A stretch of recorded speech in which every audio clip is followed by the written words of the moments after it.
Assalamualaikum Bare, selamat datang kembali di GJ. Sekarang kita ada di Guru Gembul Channel. Kembali. Sekarang pergantian tahun dan banyak sekali muslim yang resah atas kebingungan karena banyak sekali ulama yang mengatakan boleh dan tidak boleh hanya sekedar untuk merayakan tahun baru. Jadi umat muslim itu sekarang banyak sekali direcoki oleh hal-hal yang sangat simpel dan sederhana gitu. Orang mau udah pergi kemana, kita mah masih nanyain ini boleh atau tidak gitu. Baraya sebenarnya begini, di Islam generasi awal, di kalangan para sahabat itu hampir tidak pernah dipertanyakan masalah hukum. Jadi masalah hukum itu adalah masalah yang sangat tidak populer, bahkan kata syariah sendiri di generasi sahabat itu adalah sesuatu yang sangat tidak populer. Baraya bisa cek hadis-hadis di seluruh kitab yang ada, istilah hukum atau istilah syariah itu jarang sekali dipertanyakan. Karena memang Nabi Muhammad sendiri menyatakan bahwa saya itu diturunkannya untuk menyempurnakan akhlak, bukan menyempurnakan syariah, apalagi menyempurnakan hukum dan lain sebagainya. Nah, tetapi tak lama setelah Nabi Muhammad meninggal, itu ada sekelompok orang yang fanatik gila dan dianggap sesat, namanya Khawarij. Kelompok Khawarij ini, segala sesuatunya dikait-kaitkan dengan hukum, dikait-kaitkan dengan syariah. Bahkan slogannya pun, la hukma ilallah, la hukma ilallah. Jadi tidak ada hukum selain hukum Allah. Nah, ini aliran sesat, tetapi masyarakat muslim kemudian melihatnya sebagai sesuatu yang memang semestinya seperti ini karena hukum harus disesuaikan dengan hukum Islam. Misalkan banyak yang mengatakan seperti itu. Padahal ini sudah keliru. Kekeliruan mereka misalkan terlihat dari segala sesuatu itu, bahkan akidah pun itu harus disesuaikan dengan hukum. Persis seperti sekarang ini salah. Akidah itu kan harusnya ada di atas. Akidah ada di atas, kemudian hukum dan sebagainya ada di bawah. Nah, tetapi kelompok Khawarij dan kemudian sayangnya diikuti oleh kebanyakan muslim saat ini, itu akidah itu harus ditentukan sesuai dengan syariah. Ini akidahnya apa? Sesuaikan dulu dengan syariah gitu. Nah, tak lama kemudian muncullah Imam Syafi'i. Imam Syafi'i pada waktu itu melihat fenomena masyarakat yang gamang terhadap hukum-hukum Tuhan.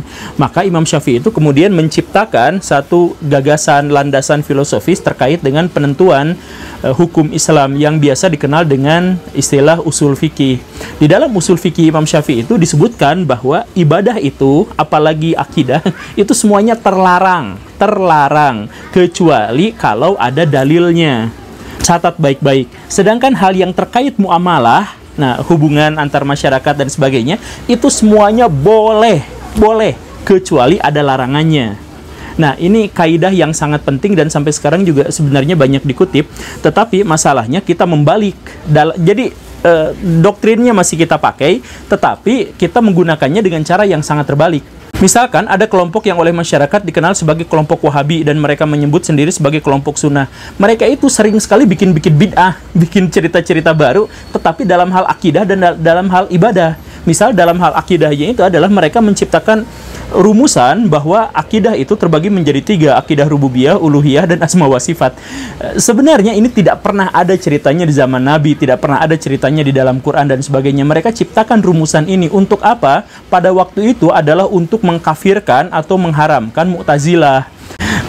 Sekarang kata orang-orang Wahabi gitu kan sering ngomong, oh itu kan hanya untuk memberikan penjelasan pada masyarakat, bukan memberikan penjelasan, Baraya. Buktinya mereka malah menganggap sesat pihak yang lain gitu. Coba orang-orang Wahabi tanya, siapa orang pertama yang mengatakan, yang bikin rumusan 3 akidah ini? Mereka pasti tidak bisa menjawabnya. Kalau tidak bisa menjawabnya, kenapa mereka mengikuti itu gitu? Kan di dalam Islam itu tidak boleh mengikuti sesuatu yang tidak diketahui. Begitu. Dan orang NU juga sama parahnya, mereka itu suka bikin ajaran-ajaran yang menambah-nambah ibadah. Jadi ibadah itu jadi ribet, jadi rudet, jadi kebanyakan gitu. Misalkan sholawatnya jadi banyak, jadi neko-neko, jadi macam-macam. Dan sholawat itu banyak yang pengagungan terhadap Nabi Muhammadnya berlebihan.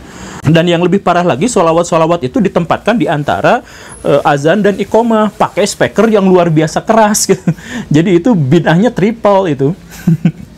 Nah, jadi umat Islam itu dalam hal akidah, dalam hal ibadah, itu malah bikin-bikin sendiri. Jadi malah pecah belah, malah ribut dan sebagainya. Soal akidah, soal ibadah. Uniknya, soal muamalah, prinsip Imam Syafi'i soal muamalah itu semuanya boleh, kecuali ada larangannya. Nah, sekarang muamalah itu banyak larangannya. Merayakan hari ulang tahun, boleh tidak? Haram. Kenapa? Karena Nabi juga tidak pernah melakukan itu. Ini muamalah, Baraya. Kalau muamalah itu semuanya boleh, kecuali ada larangannya. Ya kalau ulang tahun, ya sebenarnya saya juga termasuk orang yang tidak pernah seumur hidup merayakan hari ulang tahun. Dan ya menurut saya buang-buang duit lah ya. Mendingan kalau ulang tahun dijadikan sebagai ajang refleksi gitu, menurut saya. Tetapi pengharaman atas nama agama itu tidak pernah ada dalilnya.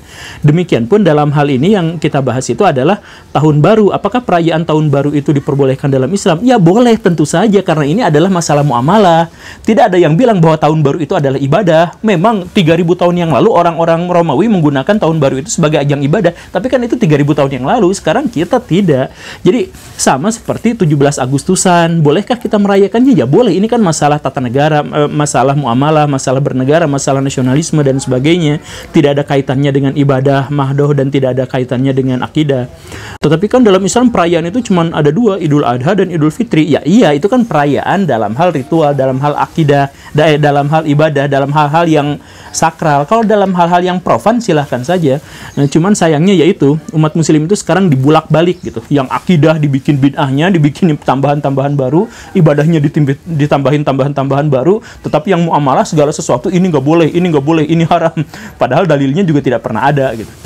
Ya itu mah singkat saja ya Baraya, semoga bermanfaat. Saya tahu apa yang saya sampaikan ini menyerang dua kubu, tapi ya nggak apa-apa lah, ini mah sama-sama aja. Saya katakan bahwa apa yang saya sampaikan ini adalah Islam generasi awal seperti itu.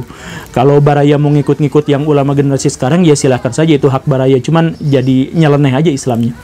Terima kasih karena sudah menyaksikan. Saya Guru Gembul. Assalamualaikum warahmatullahi wabarakatuh.